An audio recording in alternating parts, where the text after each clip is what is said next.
Hi everybody, and thank you for joining us today. This is our introduction to crowdfunding for sports organisations with Sport Northern Ireland. So we've been joined today by a few of the team members of the Sport Northern Ireland Project Reboot Activate Fund. So we're going to be talking through what extra funding is available for those sports organisations based in Northern Ireland. We've also been joined as well by Chris from Healthy Kids. So he's going to talk through their wonderful project, which was lucky enough to be supported by Sport Northern Ireland, talking through his crowdfunding journey, what they found easy, what they found difficult, and hopefully giving you guys that are attending today some brilliant hints and tips on how to make the most of your crowdfunding journey. We'll talk, of course, through crowdfunding, its benefits, how it can be of use to you and your sports organisations as well.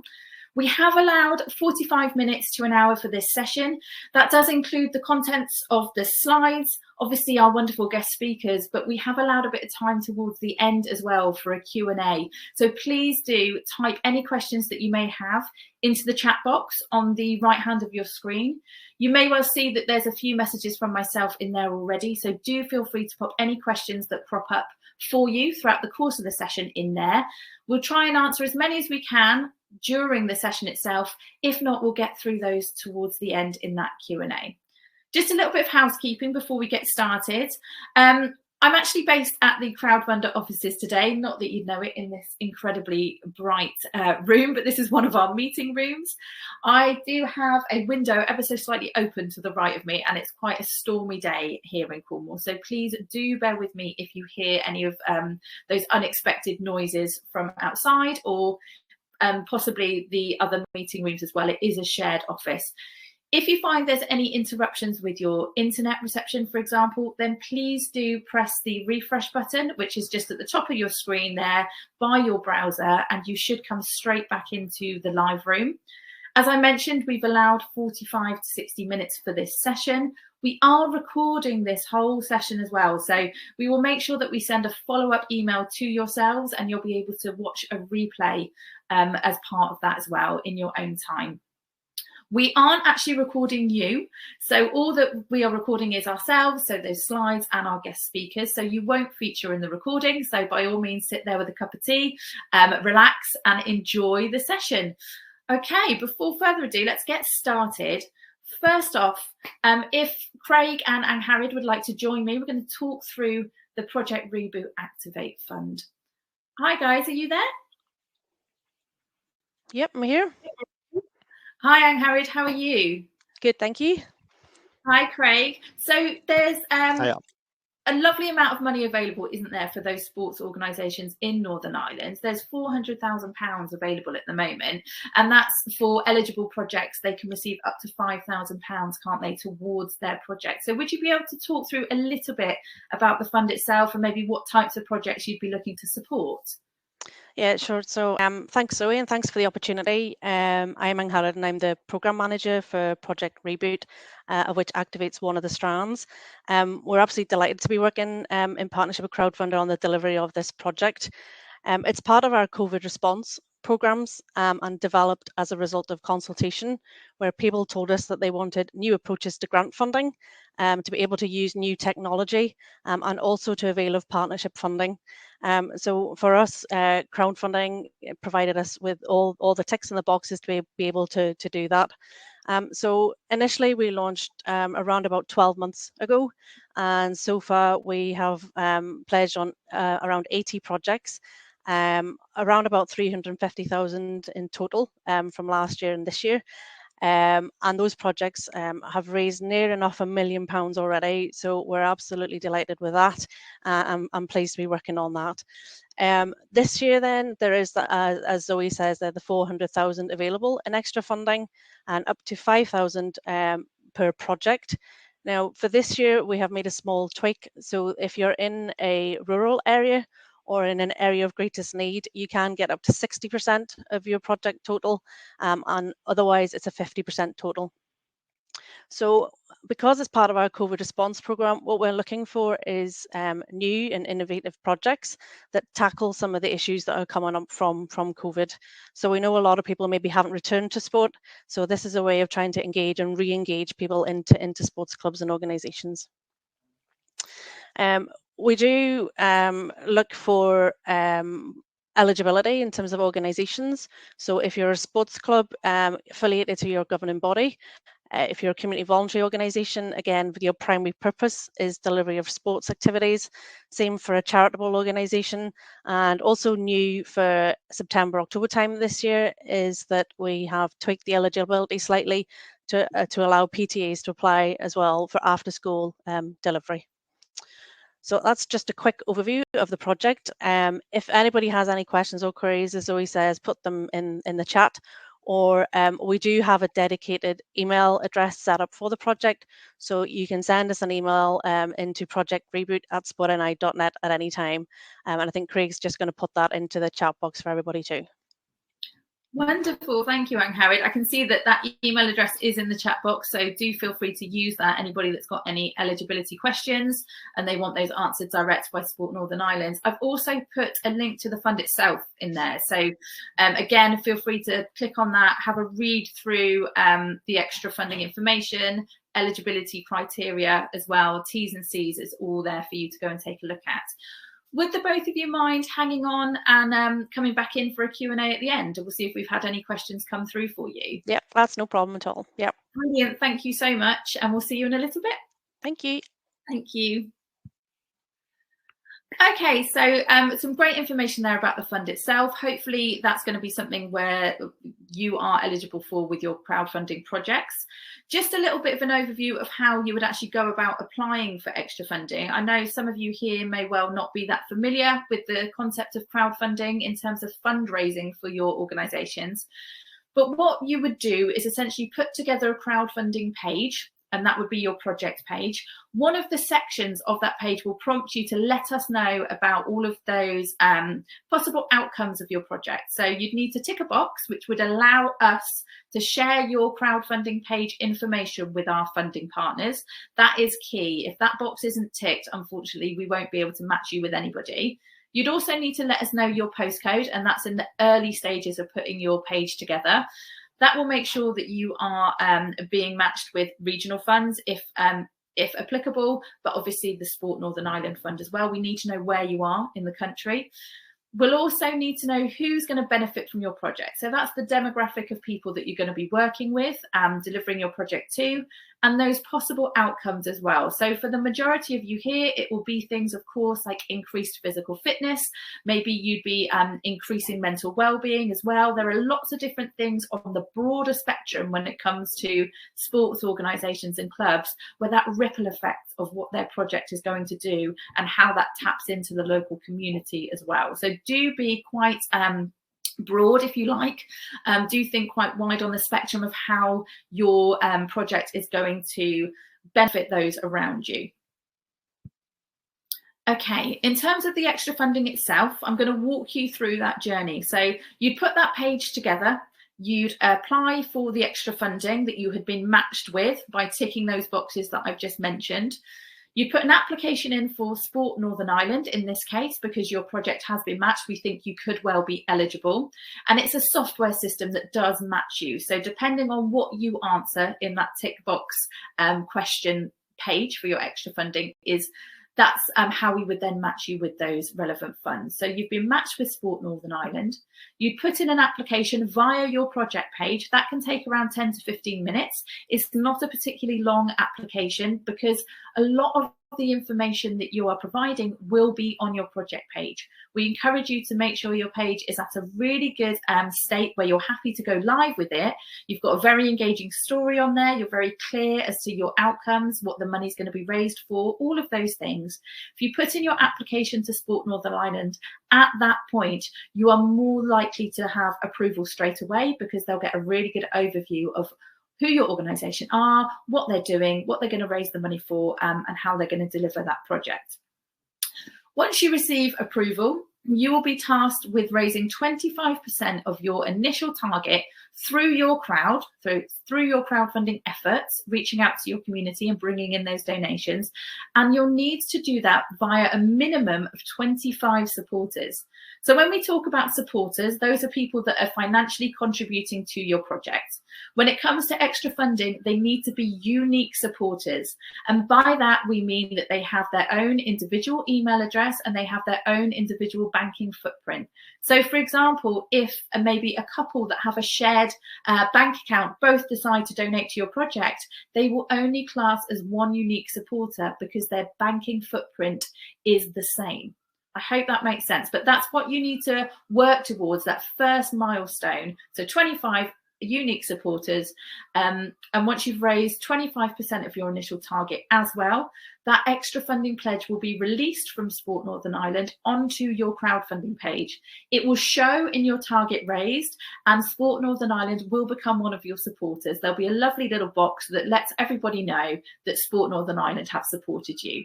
You then go on to use that as more motivation to go back out to your crowd and bring in the remaining 25%, or potentially less than that if you've been approved for up to 60% from Sport Northern Ireland.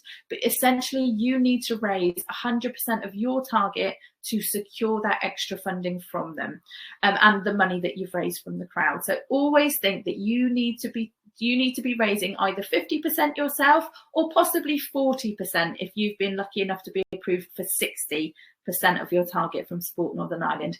But you do need to crowdfund for the shortfall. It is a match fund. So the process of creating and running a really engaging crowdfunder is what's going to help you do that. And we'll talk about that in a little bit more detail in a moment. Once you've reached 100% of your target and your project is still live, so you still have some time to crowdfund from your crowd, we encourage you to set something called a stretch target. And that actually enables you to continue raising funds above and beyond your 100% target. And that might be that actually if you raise over 100% of your target, you'll be able to do even more exciting things to kind of add the cherry on the top of the cake, if you like, for your project. It might be that you are doing an overhaul of the club, or you're running additional you're creating additional facilities, for example, and actually if you raise more, you'll be able to reach more members of the community, you'll be able to run more sessions, you'll be able to have more of these different sports that you might be able to bring into your particular club. So there's lots of different things you can look at raising that additional stretch fund towards, but just bear in mind that you can always overfund your project. So once you've hit your target, you can continue to raise money if you so wish, and we always recommend that you do so. So for those of you that are here, many of you may have experienced crowdfunding before. You may have even donated to a crowdfunder. You might have heard of it from local clubs and organisations that have run successful crowdfunders. But for some of you here, you might be very new to the concept of crowdfunding. So Crowdfunder UK has a few different USPs that make us stand out from your kind of general fundraising platforms such as GoFundMe or Just Giving, for example. One of which is the fact that we give the opportunity to projects to offer rewards. So we're a rewards-based crowdfunding platform.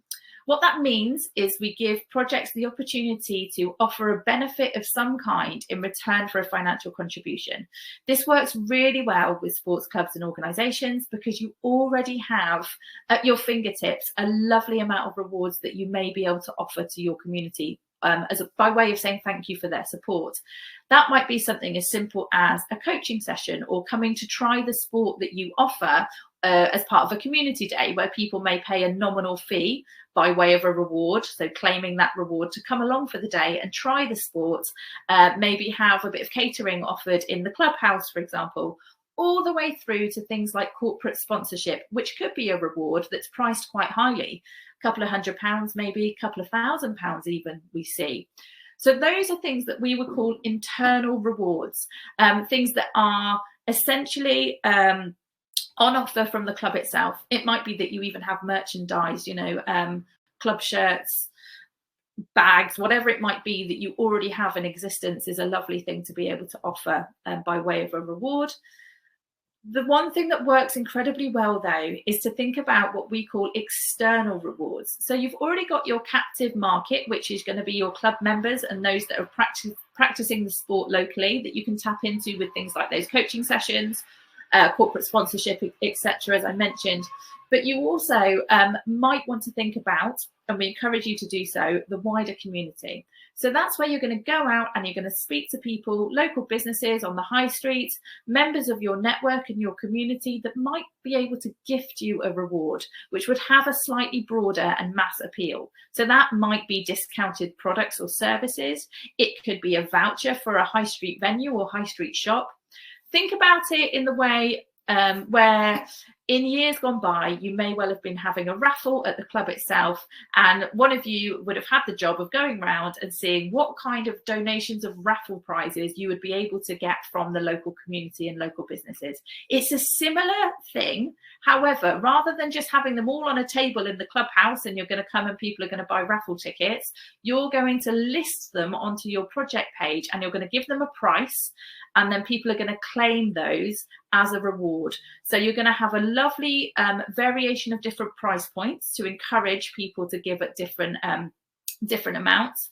Obviously, at the moment, with the cost of living crisis looming over everybody, it's a great idea to have some lower price rewards where people feel that even for a small contribution, they're getting something back. People like to have something that makes them feel special for their money, but also know that they're doing good with their donation. So it's a kind of win-win for yourselves and for and for your supporters.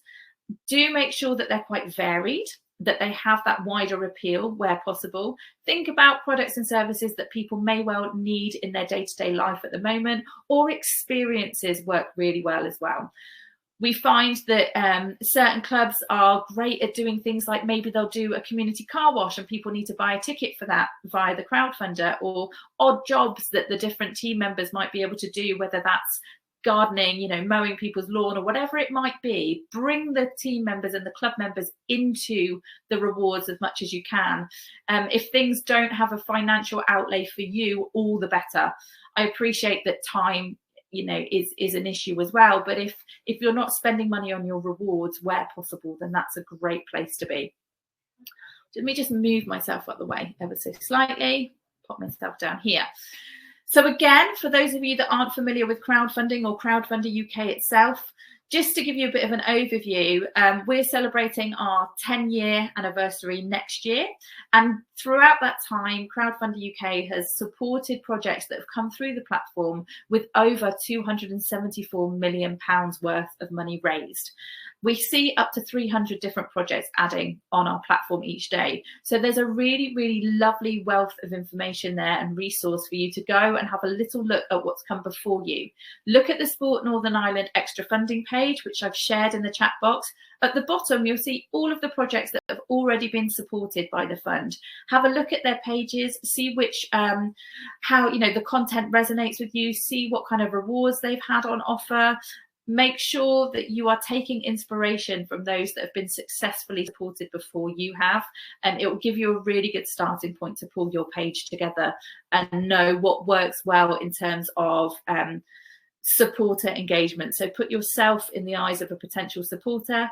Also make sure you click through to their social media links, which will be on the top of their page as well, and see how they've successfully promoted their pages. Crowdfunding for sport works incredibly well. We see it as one of our most successful kind of strands of crowdfunding, especially when it comes to accessing the extra funding that we have. By nature, you are going to be part of a team of potentially competitive, well, highly competitive in most cases, people who, once they are given that task of fundraising, will really take ownership of it and run with it.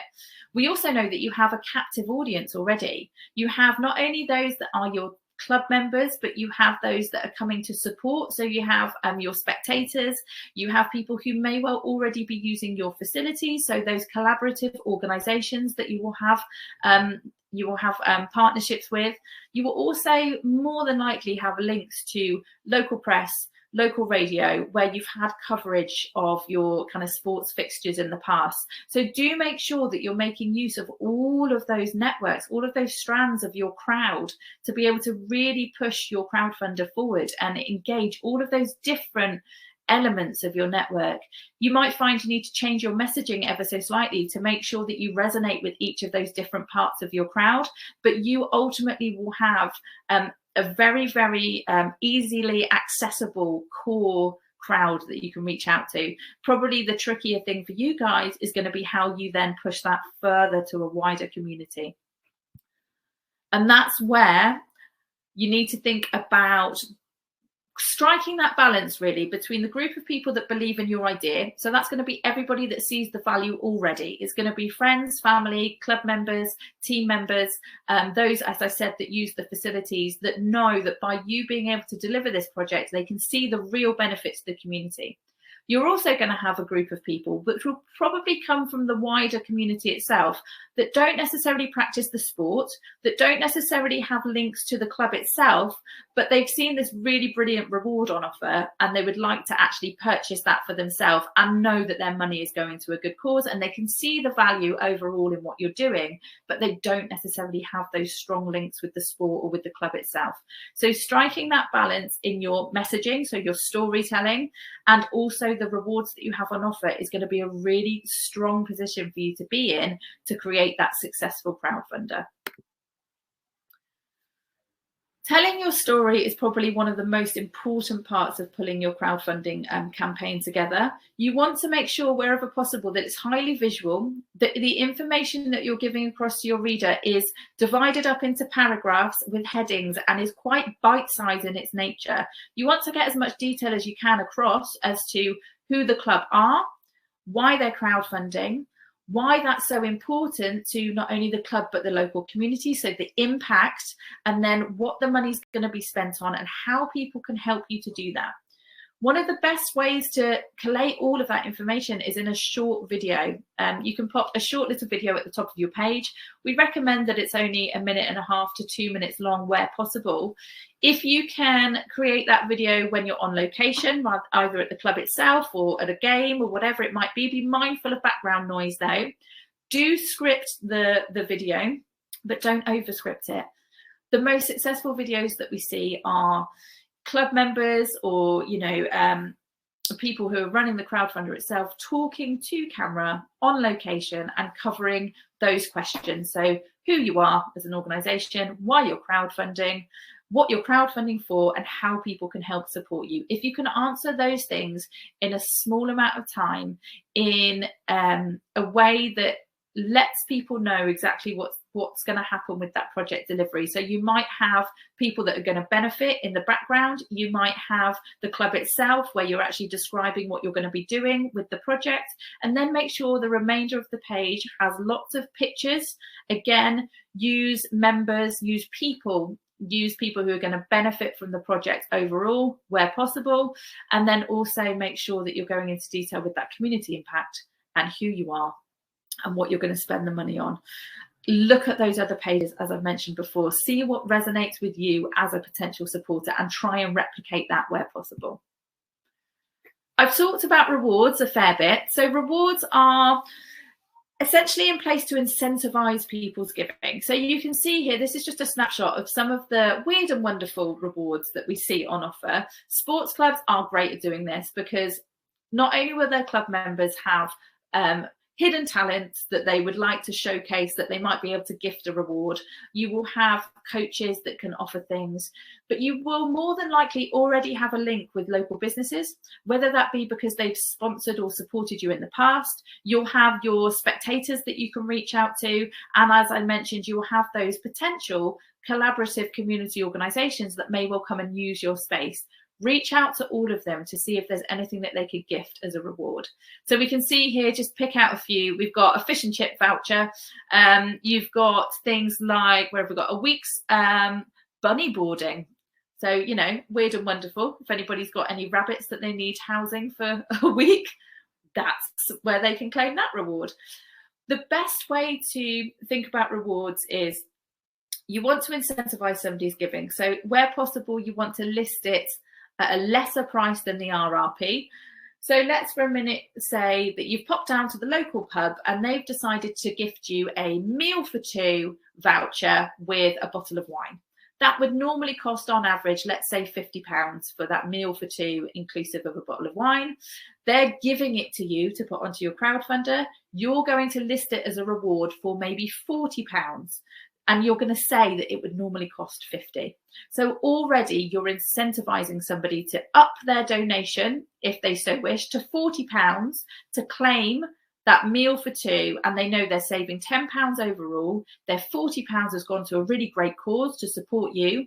The pub can then promote the crowdfunder, knowing that they've done a really lovely thing. So they're going to shout about it and that they've supported you with a reward. You're going to shout about how wonderful the local pub were for offering you this reward. And you've got that cross promotion as well as that reward and that supporter feeling like they're getting something lovely for their donation. So there's lots of people that can actually feel as if they're getting something out of your crowdfunder, but ultimately it's helping your financial raise as well.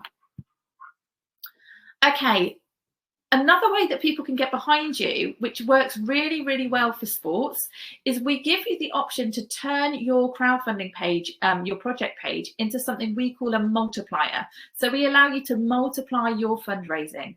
The reason this works so well for sports is, as I mentioned, you've got a core network of people who are by nature highly competitive. So if you've got a fundraising challenge, for example, that you could set to that group of people or even the wider community, then you would see people who will actually decide to become a fundraiser on your behalf. And you can see here, just Brixton BMX track. So this was a really successful project we had running last year. They decided to be a multiplier. So on their page, you'll see this become a fundraiser, start fundraising button. Anybody can come along and click start fundraising, and they'll be prompted to set up their own little project pages linked to yours. So you can see here on the right, this is just a couple of those 23 little fundraisers. All of the money raised via these individual fundraisers will automatically be funneled into your target raise, and you also will absorb their supporter numbers. So they don't need to set up with any financial details or anything like that. It all goes straight onto your crowdfunder. However, it is visible on their little fundraisers too. So it's a great way for them to tap into their own networks. Youth teams are brilliant at this because maybe they can reach out to their school friends, for example, networks that you wouldn't necessarily be able to tap into as a club yourselves. Putting the ownership of the fundraising into your club members is a really, really lovely thing to do as well. A lot of people at the moment might not feel as if they can financially contribute themselves, but actually they'd be more than happy to take on a fundraising challenge and reach out to their networks and generate that fundraising on your behalf that way. Especially as a sports club, you might find that setting a challenge is the way forward for you guys. You could pit different teams against each other, for example, or you might want to incentivize the fundraising. So if it was possible for you to offer maybe a prize to the top fundraiser, or the one with the most supporter numbers, or the one who completed the challenge with the most amount raised, like that's a really good way to kind of light that fire of competitiveness around your club. And it's a brilliant way for people to feel like they're getting involved. What you can also do is opt to share the rewards that you've already put onto your own crowdfunder with those individual fundraisers. So people could also claim those rewards via those little fundraisers as well. So it's a brilliant way to bring not only the club together, but potentially the wider community if you set a challenge which anybody can take up on. It's a brilliant thing to bear in mind, which really does help you increase your fundraising potential, but also get you closer to that initial milestone of those 25 unique supporters and that 25% raised. This is just a little kind of snapshot of some of the resources that we have available to you. So we obviously run webinars such as this. We have drop-in sessions as well that run weekly, which you're more than welcome to pop along to with any questions. That's an online session each Tuesday. I'll share the details of that with you in a little bit. But this is our Learn platform. So this is an online learning tool. Again, I'll share the link for you into the chat box in a moment. if you work your way through the learn modules, you'll find that by the end you've got a lot of confidence. You'll have all the resources and tools that you need to really put together a successful crowdfunder. There's 4 separate modules: an introduction to crowdfunding, and then the planning, creating and running of a successful crowdfunder. I highly recommend that you take a look at it. Really user friendly, lots of kind of short videos and multiple choice questions. It's not particularly taxing, but it does include all of the information that you will need in order to put that crowdfunder together and have it be, you know, a successful fundraising activity. Okay, so that was a bit of a whistle-stop tour of crowdfunding itself. Hopefully, for those of you that weren't too familiar with the concept, that's helped you guys to understand what's involved. And now it'd be brilliant to hear from somebody who's been there and done that, and they can actually talk through what they found easy, difficult, those kind of golden hints and tips as well. So unfortunately, we've not got Paul and Chris today, but we do have Chris. So Chris, are you there, please? I am here, and trust me, I'm enough. I love it. Thank you for waiting in the wings there. Would you be able to tell us a little bit about your amazing project, please? Yes, absolutely. So we are fundamentally a community interest company and a social enterprise. Now we mainly deliver physical activity sessions to primary schools and after school sessions as well. So we usually deliver the Northern Ireland PE curriculum to those schools. And then during summer periods, we usually hold summer camps or Halloween camps, or just a series of different holiday camps whenever schools aren't on. And we were able to use Crowdfunder to be able to, and of course the funder from Sport NI, to be able to deliver 4 what we call mega summer camps in 4 different areas across Northern Ireland. Mainly in our sort of area, we're mainly based in sort of County Armagh primarily, but across camps in Clonarron, in Bergen, Derry Trasna, Newry City, and then also in Bordering People's Park.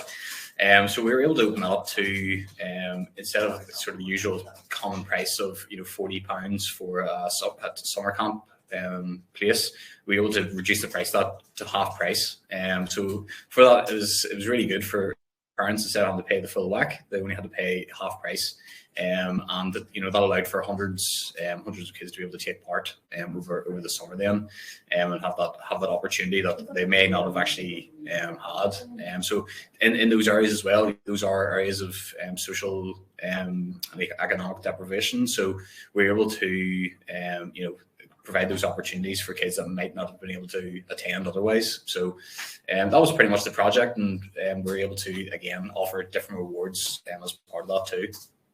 That leads on nicely, and Harrod's actually just put in the chat box there with you had a lovely selection of rewards, and one of which I didn't touch upon is actually like the gifting of the experience. So you had like a pay it forward type reward, didn't you, where it was a random act of kindness, and that reward would kind of pay for a place for a child. That's a lovely way to really let people know what their money is going towards. So how did you kind of come about sourcing those rewards? What did you do? What was your kind of inspiration for putting those together?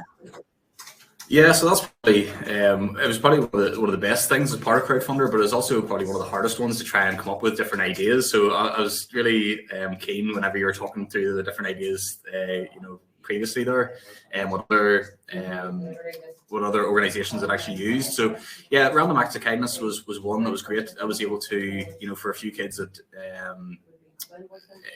there was free spots that were then available for those different camps, and we also had available for we have links with our clothing company, so MFC. I'm giving them free advertising here as well. So MFC would be our clothing company of choice for all our kits and all our staff uniforms and things. So again, there is an option for the children to purchase kits from MFC. It's the same with Murphy's as well, where they were offering gloves as well at a reduced price, as well as I'm trying to think off the top of my head what else we had links again just to other local businesses for the likes of food vouchers. We also run the likes of birthday parties as well that again were done at a reduced price. So there's lots of different rewards, I suppose, with things that we also offer to parents, but then also just with some of the other external stakeholders that we have that are to do with our company. We're able to offer rewards in the back of that as well.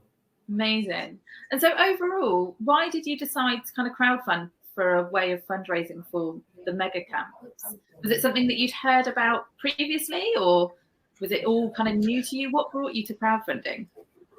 To be honest, not a whole pile. I think it was probably through the marketing of the Sport NI crowdfunding page and the Project Reboot, and it was actually one of our staff, Judith Allen, who'd be one of our area coordinators, who brought to our attention and said, look, this might be worth investing a bit of time and effort into, and it certainly was. We ultimately we're all about just trying to provide as many opportunities to children as possible, whether it's through PE, whether it's through schools, whether it's through councils, or it's through any other sessions, through holiday camps. We're trying to provide as many opportunities as possible, and trying to get kids active and trying to get them fit and healthy and trying to get them to achieve their best possible state of well-being. So, in the light of COVID, and as a bit of a COVID-19 response, we thought this was a really nice fit. And as we all know, with the ongoing cost of living at the moment as well, it was definitely a major opportunity that we couldn't really pass up on. And just ourselves talking to different families, like, it was more than appreciated by them to be able to reduce costs at any stage. So that was probably the main reason why we wanted to crowdfund, was that, look, our core purpose is to try and get kids active, and this was a way of getting more kids as active as possible, was through Crowdfunder. So it was definitely well worth doing. You did incredibly well. I mean, just looking at the numbers on the slide now, 404 supporters is huge amounts of backing. You've obviously really kind of resonated with your crowd and your wider community. You can see here that you successfully raised almost £24,000. And you're actually supported, weren't you, not only by Sport Northern Ireland, which is awesome, but by one of our additional funding partners. So just wanted to get across to people here today that you can actually receive money from multiple funding partners, and we always encourage you to, when you've been matched, apply for all of the funds that you think you might be a good fit for. So you guys received money from Sport NI and then also British Airways as well, didn't you? So that was a really nice boost to your overall funding. I'm just going to pop the link just to our general extra funding page into the chat box so people can have a bit of an overview of our national funds as well.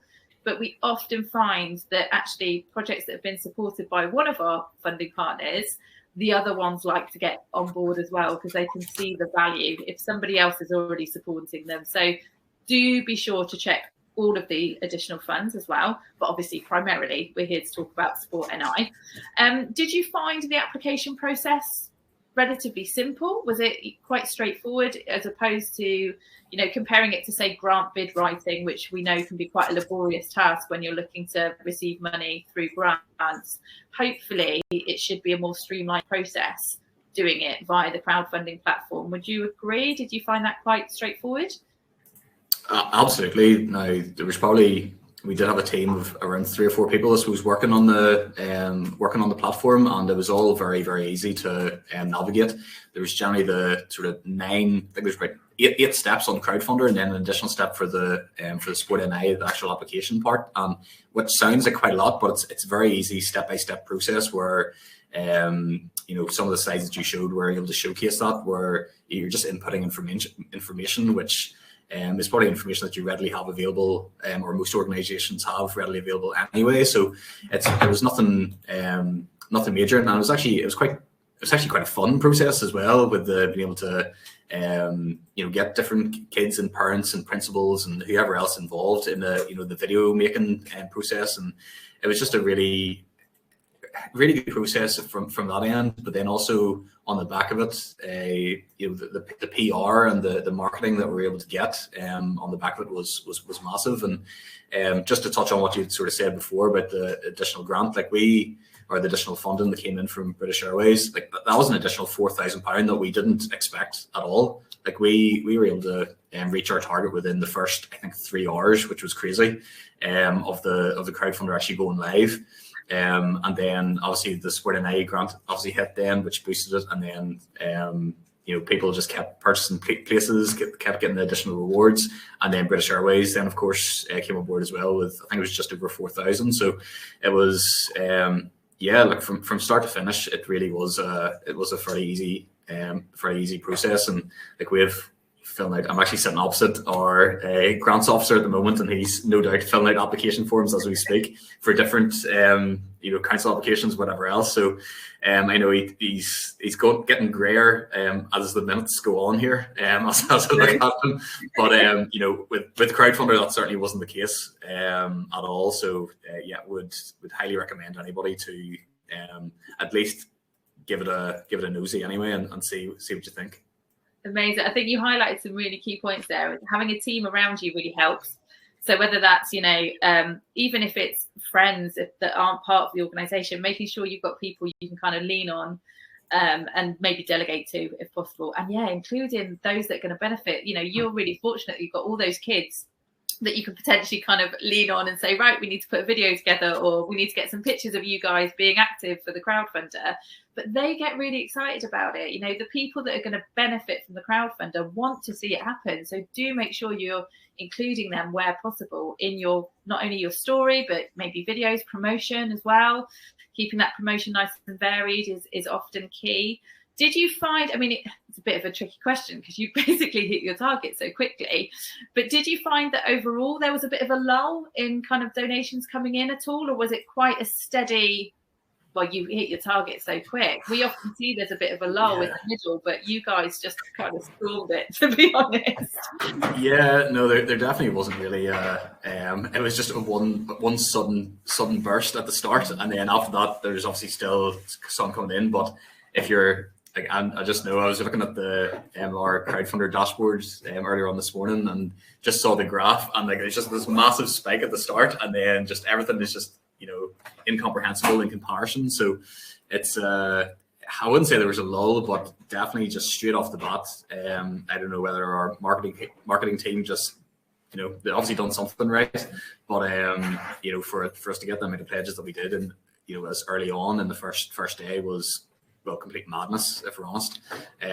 But certainly wasn't any lulls, but it's just like anything, the more persistent that you are with these kind of things, then the more likely you're going to get a bit of traction. So we're just fortunately, I think, very lucky that we do have a fairly a decent enough following, and we are held in fairly high regard in our different schools in our communities. So we're very, very fortunate that we had that backing. And I know for a lot of sports clubs we'll be in a similar boat where you've already made audience already in terms of players, in terms of WhatsApp groups with parents. There's already made audience already there that you'll be able to filter this information through to. So if there's one bit of advice, I'd definitely try and get as many people involved as possible in the likes of the video, and I know in marketing circles, video is king when it comes to trying to advertise and trying to market certain products or certain projects like this. So definitely, if you get the video right, then that's probably half the battle. Amazing. Because you did. You've obviously done a really brilliant job of kind of warming up the crowd, letting people know that it was coming. So actually, once you're online, and you basically reach back out, don't you, to that group of people and say, look, it's here now. We need your support. And like you say, captive audiences, all sports organisations have a ready-made network, and you highlighted that really well. So it's how you connect with every different strand of that, and that comes into not only the planning of your crowdfunder, but those early stages of reaching out as well. The snowball effect. Once you have those pledges coming in, it should kind of build slowly and slowly. In your case, there was no slow about it, but generally, it normally starts with pledges from your nearest and dearest and those kind of core members of your community. So when it comes to sports, it's going to be players, club members, those kind of people, and then it will build out to a wider network. You were incredibly successful. Do you have any kind of golden hints or tips that you might want to pass on to anyone that's thinking about doing a crowdfunder in the near future? Just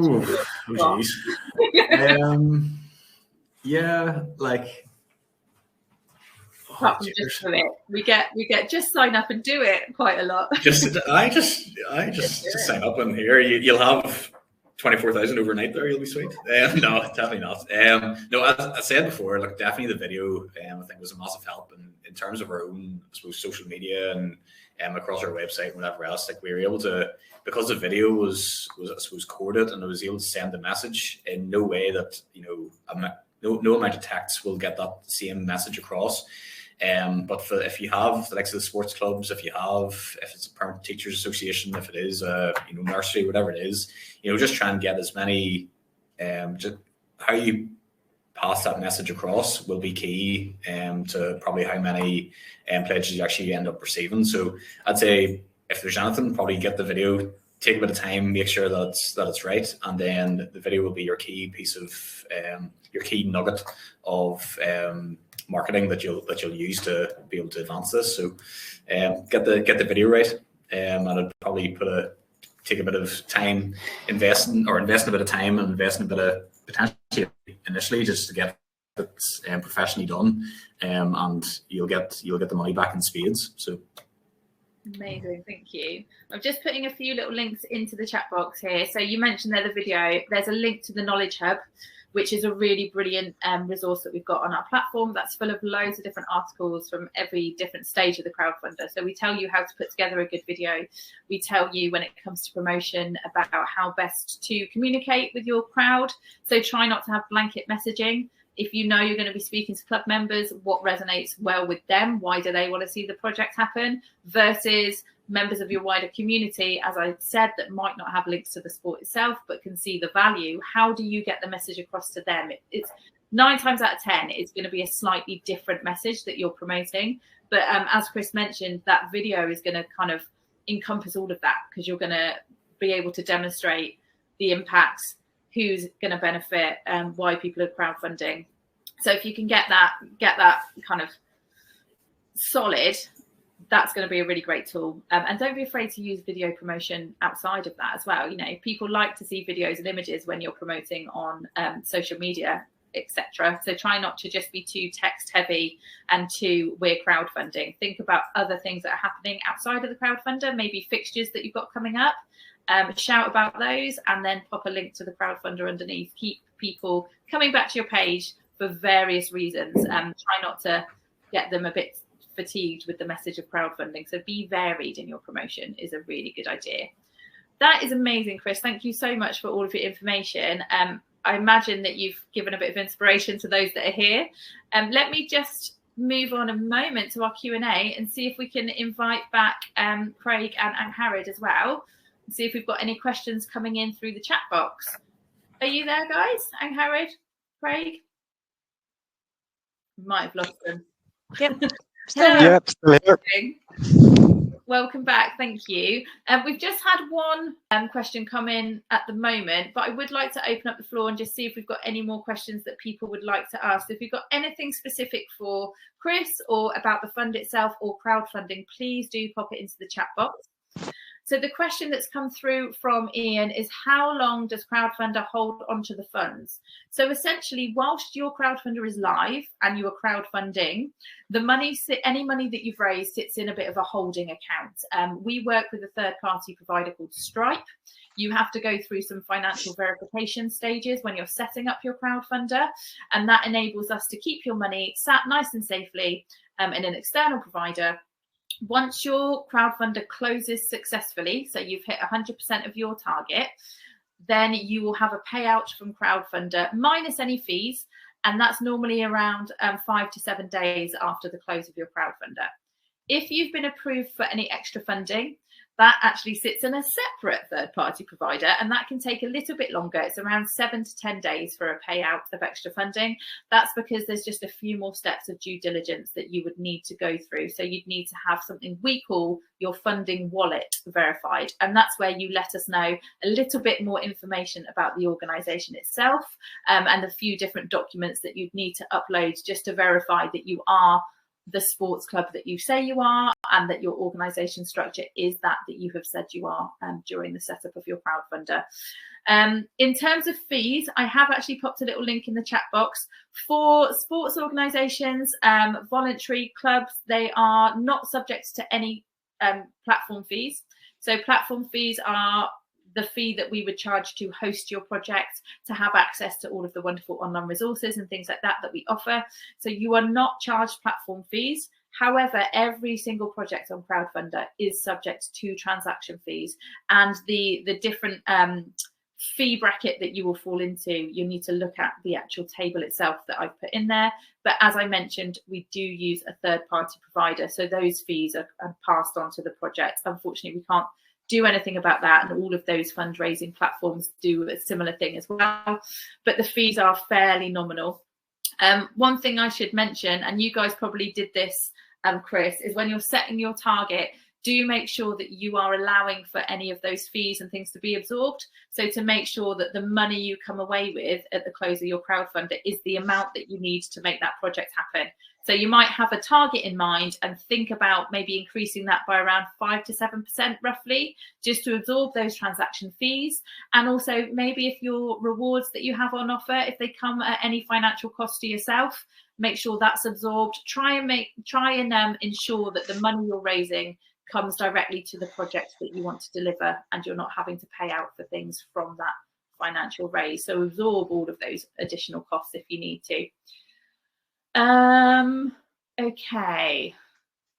So QR codes you've mentioned there, and Harrod, that's something we've not touched upon. Is that something that you used, Chris? Did you use the QR codes that you have access to for your promotion at all? Was it not something that you... Oh, I think you might be on mute there, but it looks like that's a no. Sorry, no, I don't think so. I don't think we did use it. So during, when you set up your project, in the dashboard, you have lots of different things that you can access via that project dashboard. You can manage the whole live crowdfunder. You can close it early, extend it, download your supporter details. You will have access to your supporter details, and it's all GDPR compliant. So when the close of your crowdfunder comes along, you'll be able to download everyone's information, and you'll be able to contact them accordingly to deliver awards, or maybe compile a kind of mailing list if you so wish. But when it comes to promotion, there is a whole section, promo, in your dashboard, and there you'll be able to download a QR code that you can put onto any printed literature. So you might have flyers, you might have posters that you want to pop around into local high street shops, or maybe you're running an event where actually you can have flyers for that event, and people can scan the code and come directly to the crowdfunder. So that's a really lovely way of being able to bring in some funds quite simply, where people can just scan that code. Okay, another question from Ian. How long do you have to complete a project? So we recommend that you run a project for around 4 to 6 weeks. Anything longer than that, you are potentially increasing the lull that I mentioned when speaking to Chris. They didn't have a lull, which is incredibly unusual. Normally, we see there's a spike of interest at the beginning of your crowdfunder because you've done lots of warm-up promotion and people know it's coming and they're all excited. It then can tail off for the middle portion, and then it will ramp back up towards the end. So people can quite often feel as if they need to be reactive and extend their project for a huge amount of time to make up for that shortfall, or they might want to have a very long project because they know they've got some fixtures coming up. It's better to have a shorter window for crowdfunding. To keep the momentum going is a lot easier over a shorter amount of time. Make sure you've got a strong marketing plan in place to counteract that potential lull.